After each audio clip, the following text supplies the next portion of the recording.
नमस्कार, आप देख रहे हैं द स्टडी आश्रम टे से। स्वागत है आप सभी का। दोस्तों, हम रेट फर्स्ट लेवल का ईवीएस का चैप्टर वाइज चैप्टर लेकर के चल रहे हैं। वस्त्र एवं आवास ये दूसरी या सेकंड यूनिट जो है तो उसको अभी हम बंक कर दिए हैं, छोड़ दिए हैं। थर्ड यूनिट पर चल रहे हैं। व्यवसाय के बारे में देखेंगे। ये पूरा भी कुछ हमने सामाजिक बुराइयों के बारे में देखा था। दुष्परिणाम है, कुछ नशा है, आर्थिक दुष्परिणाम, इसके क्या क्या प्रभाव पड़ सकते हैं, ये सारी चीज़ें देखें। उसको आप देखिएगा। पिछला व्यवसाय के बारे में देख रहे हैं। ये जैसे ये यूनिट समाप्त होगी वैसे ही हमने फिर से ये दूसरी यूनिट पे आ जाना है, जो वस्त्र एवं आवास है, उसको हम कवर करेंगे। देख रहे हैं, सबसे पहले जो व्यवसाय के बारे में बताया था, तो आज जो ये कपड़े सिलना वाला जैसे टॉपिक दिया हुआ है, इसमें ये हम कवर करेंगे। व्यवसाय में मानव अपनी जीविकोपार्जन चलाने के लिए जो भी अपने मूलभूत आवश्यकताओं को पूरा करने के लिए जो भी कार्य करता है वही रोजगार है। व्यवसाय है जो भी कार्य कर रहा है, अपनी मूलभूत आवश्यकताएं हैं, वही रोजगार है। जैसे अब देखिए, इसमें से एक अपना दिया हुआ है कपड़े सिलना जैसे टॉपिक है। कपड़े सिलने के लिए इसके बारे में देखते क्या है। कपड़े सिलने के अंतर्गत वस्त्रों को सिलाई का कार्य रोजगार के लिए करने वाले व्यक्ति को दर्जी कहते हैं। वस्त्रों की जो सिलाई करता है रोजगार के लिए, जो भी व्यक्ति कार्य कर रहा है, वो कपड़े को पहनने योग्य बनाने के लिए वो क्या करता है, वो एक दर्जी काम करता है, उसको दर्जी कहते हैं। सबको पता है। वर्तमान में कई फैक्ट्रियाँ जो रेडीमेड वस्त्रों का उत्पादन कर रही हैं, फिलहाल अभी की वर्तमान में देखा जाए तो। और सिलाई जो है तो एक स्वरोजगार के तहत रोजगार है। जैसे अब आत्मनिर्भरता आजकल बहुत प्रचलित कर रहे हैं हमारे प्रधानमंत्री जी। उत्तम सिलाई के चरण कुछ हैं इस प्रकार से। आप उत्तम सिलाई के बारे में देखिए। हालांकि हो सकता है इसमें से कोई भी सवाल पूछ सकता है, इतने उम्मीद तो नहीं कर सकते, लेकिन कहीं से भी सवाल बनाए जा सकते हैं। नाप लेना जैसे एक बड़ा टॉपिक, सब टॉपिक कह सकते हैं इसका। नाप लेना, परिधान जो भी वस्त्र है, शरीर की जो फिटिंग के अनुसार निर्धारित करना होता है नाप लेना। इसमें से क्या क्या सावधानियां बरत सकते हैं। जैसे नाप लेते हैं तो इंच टेप से लेते हैं। जो भी जिस व्यक्ति का नाप ले रहे हैं तो वो सीधा खड़ा होना चाहिए। नाप एक तरफ से ही लेना चाहिए। व्यक्ति को बार बार नहीं घुमाना चाहिए। नाप एक क्रमबद्ध में होना चाहिए। नाप लेना है, उसके भी कुछ चरण हैं, अलग अलग से चरण है, उसको भी देखते रहिएगा।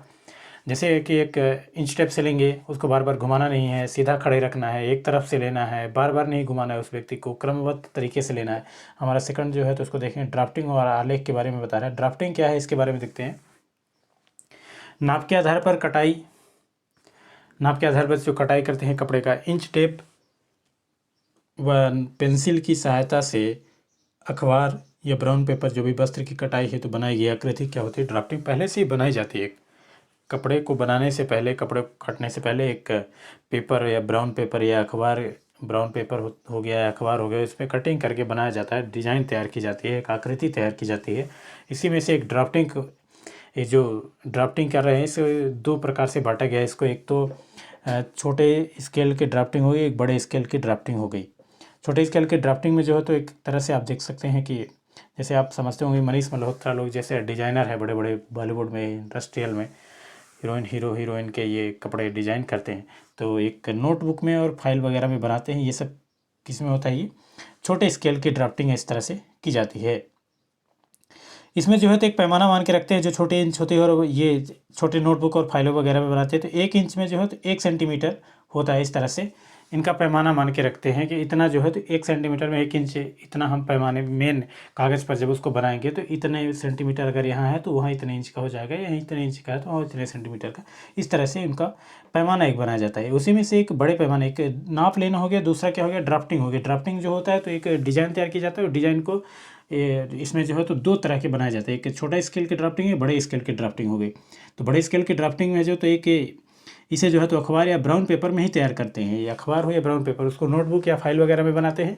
और ये जो बड़े आकार का ये ड्राफ्टिंग होता है, इसमें जो तो अखबार या ब्राउन पेपर में तैयार करते हैं। ये तो वस्त्र के सही माप के अनुसार ही होता है, ना तो इसमें पैमाना होता है ना तो छोटा होता है। जिस तरह जितना बड़ा कपड़ा होगा उतना बड़ा ही यहाँ पे अखबार और ब्राउन पेपर में ही तैयार किया जाएगा। हम देखेंगे हमारा नेक्स्ट जो है तो कपड़े को तैयार करना किस तरह से। कपड़े सिलने से पहले ही कपड़े को तैयार किया जाता है। किस तरह से तैयार किया जाता है, देखिए काटने से पहले ही या तो सिकोड़ने के लिए और प्रेस करने की बात जहाँ आती है, सिकुड़न कैसे आएगी उसमें या सिकोड़ कैसे होगा, तो इस तरह से उसको पहले ही जैसे काटना है तो उसके 8 घंटे पहले, 8 घंटे पूर्व ही उसको भिगोना चाहिए और फिर उसको उसमें जो भी सिकुड़न रहती है उसको प्रेस करेंगे। प्रेस करने के बाद फिर उसको आयरन करेंगे, इस्त्री करेंगे, उसके बाद जो है तो उसकी सिलाई करेंगे। यहाँ आप लेके जाएंगे, आप कपड़े लेके जाते हैं, वर्तमान में तो ऐसा होता नहीं है, सीधा उसको काटेंगे डायरेक्ट, ना कुछ धोना ना 8 घंटा ना 4 घंटा, तुरंत आधे 2 घंटे 4 घंटे में वो सिल के दे देंगे।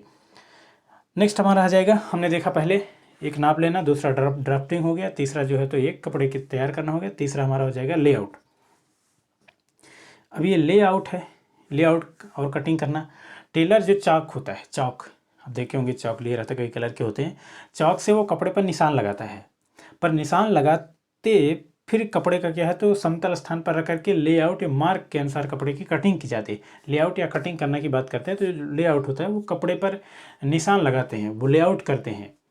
और लेआउट करने के बाद जो है तो एक समतल जगह पर रखते हैं, और समतल जगह पर रखने के बाद उसकी कटाई करते हैं।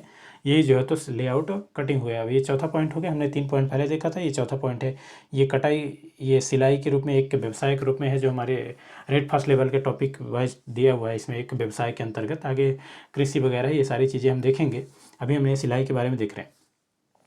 कुछ काटने से पूर्व कुछ सावधानियाँ बरतने के लिए बातें कही गई हैं। क्या क्या सावधानियाँ हो सकती हैं इसमें?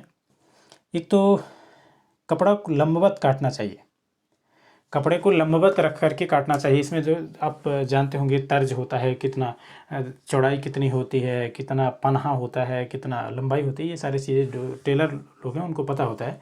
कपड़े में तिरछेपन को दूर करने के लिए क्या किया जाता है? कपड़ेपन को तिरछेपन को ध्यान में रख करके तिरछेपन को दूर करने के लिए किनारे से काटा जाता है। पहली बात हो गई कि लंबवत काटना चाहिए, और अगर टेढ़ा मेढ़ा है कहीं कपड़े में बराबर नहीं है तो थोड़ा सा उसके तिरछेपन को ध्यान में रख करके किनारे से काटना चाहिए। कपड़े को उल्टा करके टेबल पर बिछाते हैं। इसके पश्चात जो मिल्टन टेलर होता है, ये देखिए, ये आपके काम की चीज़ है। मिल्टन टेलर होता है। मिल्टन टेलर क्या होता है, एक चौक होता है, उसमें से निशान लगाते हैं। हमने जो पहले अभी बताया था आपको लेआउट कैसे लेते हैं, तो कपड़े को उल्टा करके पहले ऊपर साइड नहीं लगाएंगे, जैसे कपड़े के जो अंदर का भाग है वहाँ से चौक करेंगे, नहीं तो फिर निशान लग जाएगा बाहर, तो वो फिर निकलेगा चाक उसका या नहीं निकलेगा, या निशान लग जाएगा उसमें। तो इसलिए जो भी है कपड़े को उल्टा करके उसके अंदर की तरफ निशान लगाते हैं। काटते समय आधा इंच सीवन के लिए अलग से लेना चाहिए। सीवन का मतलब जो सिलाई करने के लिए आधा इंच ज़्यादा लेना चाहिए। जो नाप लेते हैं, जो इंच टेप्स वगैरह से नाप लेते हैं, उसमें आधा इंच जो है तो सिलने के लिए सिलाई करने के लिए थोड़ा सा ज़्यादा लेंगे। जैसे कि सिलाई करेंगे तो थोड़ा सा जगह खींच लेगा वो, तो कहीं ज़्यादा टाइट ना हो, इस तरह से। कैंची एक समान गति से चलाना चाहिए। कैंची को क्या करते हैं, एक समान गति से चलाना चाहिए। फिर इसके बाद जो है सिलाई करते हैं। सिलाई करने का ये प्रक्रिया है, कुछ सावधानियां हैं हमने देखा, और सिलाई करने के कुछ संबंधित उपकरण हैं उसके बारे में भी देखते हैं। इंच टेप का मतलब होता है फीता, अर्थात इसकी लंबाई 5 फीट है, यानी 60 इंच है। एक तरफ इंच होता है, दूसरी तरफ सेंटीमीटर होता है। इंच टेप की बात करते हैं तो ये फीता होता है। टेलर चौक की बात करें तो ये शरीर के माप के अनुसार जो निशान लगाते हैं वो होता है। स्केल की बात करें तो ये पटरी होती है, एक 6 इंच की पटरी होगी, 12 इंच की पटरी होगी, वही इसकी सहायता से हम नाप लेते हैं। मार्किंग व्हील, ये इंपॉर्टेंट चीज़ है, थोड़ा सा इसको ध्यान में रखें। मार्किंग व्हील होता है, मार्किंग व्हील, ये इसे नाप को चिन्हित करते हैं। इसमें क्या है, नाप को चिन्हित करते हैं, इससे नुकीले दानेदार ही व्हील होता है। इसमें क्या होता है, नुकीले दांतेदार व्हील होता है। अब जैसे मान लीजिए कि अब एक चक्का लगा होता है आगे, उसमें नुकीले दांत होते हैं, उसमें ऐसे लेकर के उसी कपड़े में चला देते हैं, और कपड़े में चलाते हैं। इसका आप सर्च करके देख लीजिएगा मार्किंग व्हील किस तरह से होता है। ये स्टील और लोहे या पीतल का किसी का भी बना होता है। इसका काम जो है तो यह कपड़ों में कई तह तक एक साथ निशान लगाने का कार्य करता है। कपड़ों में एक साथ कई तह तक निशान लगाने के लिए कार्य करता है, इसलिए मार्किंग व्हील कहते हैं। एक साथ जो है तो 4 परत कपड़ों में भी ऐसे लगा करके उसका पहिया जो है तो खिसका दिया आगे की ओर, तो ऐसा हो जाता है। कुछ कटिंग बोर्ड की बात करते हैं। कटिंग बोर्ड जैसे है अपना, कटिंग बोर्ड क्या होता है, लकड़ी का समतल प्लेट है ये। कटिंग बोर्ड जो है तो ये लकड़ी का एक समतल बोर्ड होता है, इसी में से कटिंग करते हैं। कैंची के बारे में देख रहे हैं तो सबको पता होता है कि कैंची जो है तो कपड़ा काटने के लिए एक स्टील, लोहे और पीतल से बना होता है। इसमें 2 फलक होते हैं, 2 परत, और पीछे जो तो मत्था टाइप होता है जिसमें उंगलियां डाल करके कट करते हैं।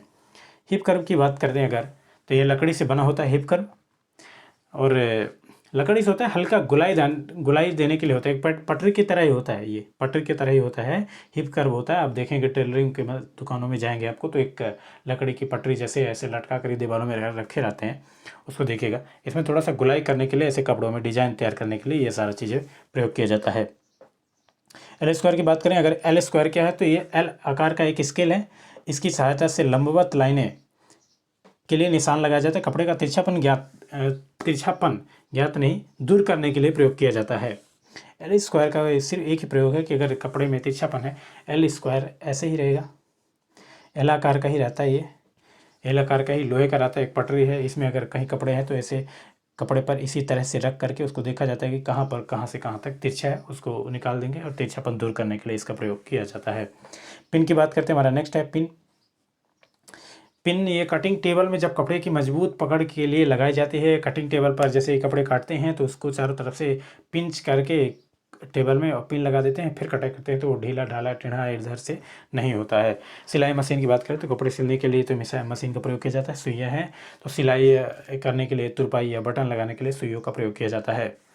धागा की बात करें, ये सारी चीज़ें आपको लग रहा होगा सर ये क्या बता रहे हो, किसी काम की चीज़ें नहीं, लेकिन जब सवाल बनेंगे यहीं से कि ये एल स्क्वायर क्या है, व्हील क्या है, मार्किंग व्हील क्या है, तो ये सारी चीज़ें, इंच टेप कितने फुट का होता है, ये सारी चीज़ें ऐसे सवाल बन सकते हैं यहाँ से, तो हम तो छोड़ेंगे नहीं, जो भी सवाल बने ये। धागे की बात करें तो कपड़े को काटने के बाद जोड़ते हैं धागा से। धागे जो है तो गिट्टियों के रूप में प्राप्त होते हैं, अब कई रंग के भी लक्ष्यों में मिलते हैं। रेशम के धागे कढ़ाई करने के लिए भी प्रयोग किए जाते हैं। रेशम के धागे जो है तो कपड़े कढ़ाई करने के लिए जो भी डिजाइनिंग तैयार की जाती है उस तरह से प्रयोग किए जाते हैं। देख रहे हैं अगुस्ताना, ये इम्पोर्टेंट है। अगुस्ताना एक फिंगर कैप है तुरपाई करने के लिए। तुरपाई जैसे मान लीजिए कि कपड़े के जो पैंट का निचला हिस्सा होता है उसमें मशीन से सिलाई नहीं की जाती, मोड़ करके ये जो होता है अपना सुई होती है उसमें से तुरपाई की जाती है। तुरपाई करने पर कितने, जैसे कोई टेलरिंग की दुकान है उसमें कितने तुरपाई होंगे तो उंगलियों में जो है तो चुभने लगती है, इसलिए उंगलियों पर अगुस्ताना लगाया जाता है। अगुस्ताना या फिंगर कैप गूगल पर सर्च करिए, देखिए तो बड़ी आसानी से समझ में आ जाएगी कि एक्चुअल में है क्या। ये प्लास्टिक का बना होता है। हमारा प्रेस है इस्त्री, प्रेस है इस्त्री है। सिलाई के बाद सलबटे, सलबटे का मतलब जो हमारे देसी भाषा में आप कहें, मध्य प्रदेश में कहते हैं इसको क्रिच।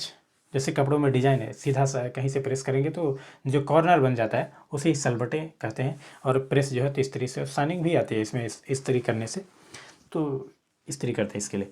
सिलाई कार्य में जो भी 4 टाँके लगाए जाते हैं उसके बारे में बता रहा है कि सिलाई जो है तो एक तो कच्चा टाँका है। कच्चा टाँका किसके लिए प्रयोग किया जाता है, एक तो पक्की सिलाई से पूर्व कच्चा टाँका लगाया जाता है दूर दूर तक।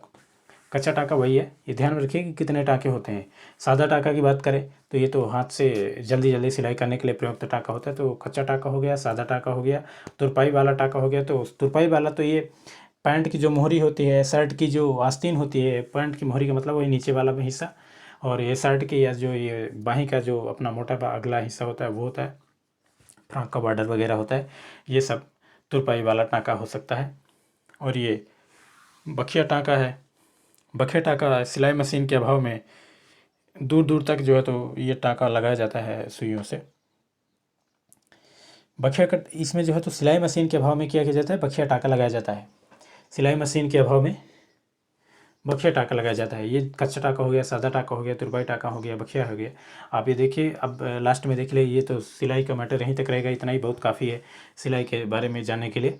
जो भी है ऐसा हमने शुरू से देखा कि कितने प्रकार से इसमें कुछ चरण होते हैं, नाप होता है, फिर इंच टेप के माध्यम से किस तरह करते हैं, और आगे चल करके देख रहे हैं कि इसमें कुछ आलेखन ड्राफ्टिंग होती है, कपड़े तैयार करना होता है, सलबटे वगैरह दूर करने के लिए जो भी इस्त्री वगैरह की जाती है, ये सारी चीज़ें हैं। कुछ सावधानियाँ वगैरह हैं, इंच टेप है, फीता है, मार्किंग फील है, ये सारी चीज़ें, इसको सबको ध्यान में रखना है। और अपना यहीं तक, आज यहीं तक रखेंगे।